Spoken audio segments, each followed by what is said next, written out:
दोस्तों नमस्कार। हम संविधान निर्माण की ऐतिहासिक पृष्ठभूमि सीरीज पर चर्चा कर रहे हैं। तो हमने देखा कि 1773 में क्या हुआ। जैसे पहले चार्टर अधिनियम आया, फिर दूसरा आया हमारा 81 में संशोधन अधिनियम। अब दोस्तों ये जो तीसरा आया हमारा 1784 में पिट्स इंडिया एक्ट आया। दोस्तों जो हमारे चार्टर आ रहे थे वो 20-20 वर्ष की अंतराल में आ रहे थे, लेकिन ये बीच में जो 2-3 एक्ट आए, ये 81 का आया संशोधन अधिनियम 1781 का, 1784 का पिट्स इंडिया एक्ट आया, फिर 1786 में आता है संशोधन अधिनियम। तो ये जो 2-2 साल के 2 साल 3 साल के अंतराल में आए, इनको क्या ज़रूरत थी लाने की। तो दोस्तों हम इनके विषय में थोड़ा जानते हैं डिटेल से, क्योंकि इसके जो कारण रहे वो ये थे कि जब भारत में ब्रिटिश गवर्नमेंट ने कंपनी के थ्रू रूल करना शुरू किया, तो पहला संशोधन वो इसलिए लाया क्योंकि जो 73 का चार्टर आया था उसकी कमियों को दूर किया गया। फिर 84 का जो पिट्स इंडिया एक्ट आया, इसमें भी कुछ सुधार की उन्हें आवश्यकता जान पड़ी, कुछ विस्तार की आवश्यकता जान पड़ी। तो इसलिए इन्होंने ये 84 का पिट्स इंडिया एक्ट लाया गया। अच्छा, ये पिट्स इंडिया एक्ट जो ये पिट्स नाम पड़ा, ये क्यों पड़ा? तो ये एक उस समय के ब्रिटिश के पीएम थे ब्रिटिश गवर्नमेंट में, पिट नाम से, तो पिटेंगर के नाम से, तो ये उन्हीं के नाम से पड़ा। तो ये इसका भारत से कोई वो नहीं था सरोकार, क्योंकि ये ब्रिटिश पीएम थे, उन्हीं के शासनकाल में ये अधिनियम लाया गया, तो इसलिए उसका नाम पिट्स के नाम पे रख दिया गया। तो दोस्तों इसके विषय हम अब डिटेल से जानने की कोशिश करते हैं। तो आइए शुरू करते हैं कि क्या क्या कैसे हुआ धीरे धीरे। दोस्तों इसका जो था, यहाँ से ये 84 का जब एक्ट आया पिट्स इंडिया एक्ट, ये अब जो ब्रिटिश गवर्नमेंट का कंपनी के थ्रू शासन था, तो ये उसके लिए पिट्स इंडिया एक्ट बहुत बड़ा मोमेंटम था, या कहें बहुत बड़ा चेंज लाया गया। इसलिए चेंज लाया गया ताकि अब ब्रिटिश गवर्नमेंट धीरे धीरे कॉलोनियल सिस्टम को अपने स्ट्रांग करना शुरू कर दी थी। कहीं ना कहीं उसको ये लगने लगा था कि भारत में लंबे समय तक शासन करना है, तो कंपनी के व्यापारिक कार्यों को और प्रशासनिक कार्यों को अलग अलग करना पड़ेगा। तो दोस्तों इन्होंने क्या किया कि राजनीतिक और वाणिज्यिक कार्यों का पृथक्करण कर दिया। इसके लिए बोर्ड ऑफ डायरेक्टर और बोर्ड ऑफ कंट्रोल के 15-15 सदस्यों का 2 ग्रुप बना दिए गए। तो जो बोर्ड ऑफ डायरेक्टर थे वो सब जो व्यापारी लोग जुड़े हुए थे ईस्ट इंडिया कंपनी के द्वारा, उनको जो है इसमें रखा गया। और जो बोर्ड ऑफ कंट्रोल थे उसमें ब्रिटिश गवर्नमेंट के लोग शामिल थे और कुछ व्यापारी लोग शामिल थे। तो दोस्तों ये इसके कारण इन्होंने 2 अलग अलग इसके लिए संस्थाएं खड़ी की, और ये 1784 में पिट्स के समय में किया गया। तो ये इसीलिए लाया गया, और इसी के द्वारा पहली बार द्वैत शासन व्यवस्था की शुरुआत की गई। अच्छा, ब्रिटिश गवर्नमेंट ने 2 बार द्वैत शासन व्यवस्थाएं लागू की हैं।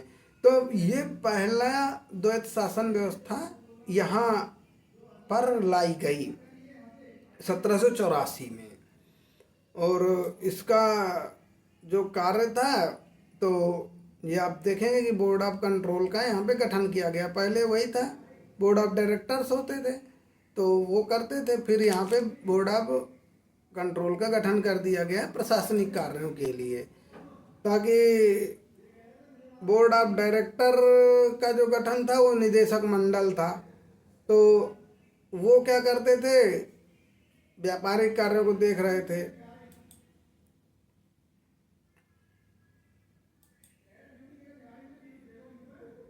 अब क्या हुआ दोस्तों, यहाँ पे जो ये नियंत्रण बोर्ड था उसको अधिकार दे दिए गए ब्रिटिश नियंत्रण का भारत के लोग और सैन्य सरकार और राजस्व के ऊपर। जो नियंत्रण बोर्ड था, जो बोर्ड ऑफ कंट्रोल बनाया गया था, उसको 3 अधिकार दे दिए गए।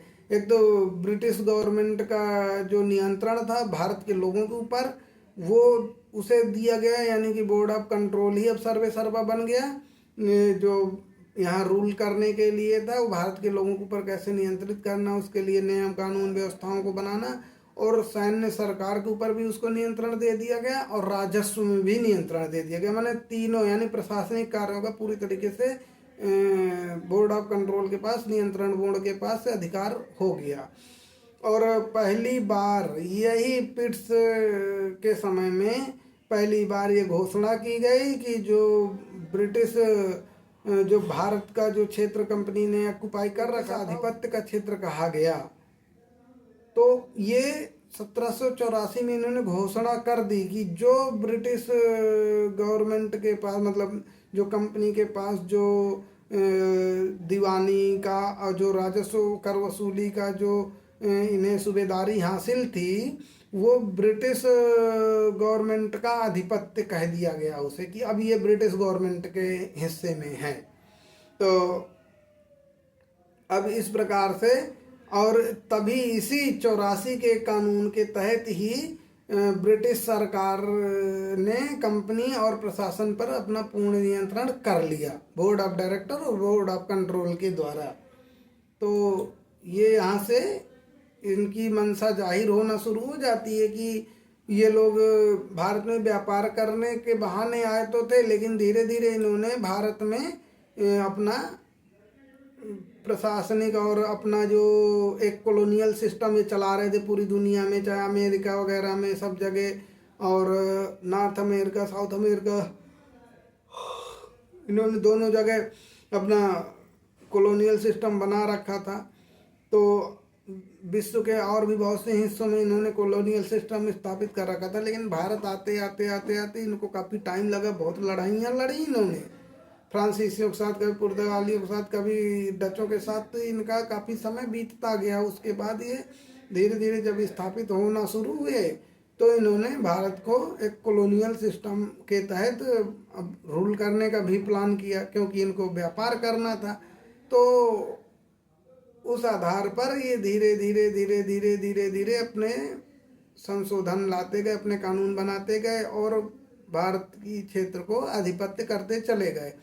अच्छा, अब हम अगले उसमें जब बात करेंगे 86 के अधिनियम के विषय में, तो उसमें हम दोस्तों ये देखेंगे कि जो उस समय आता है लॉर्ड कॉर्नवालिस, नया गवर्नर जनरल, वो इनको बहुत अच्छे से मैनिपुलेट करता है। उसे पता था कि ब्रिटिश गवर्नमेंट भारत को कॉलोनियल सिस्टम बनाने जा रही है, ब्रिटिश गवर्नमेंट अपना आधिपत्य जमाने जा रही है।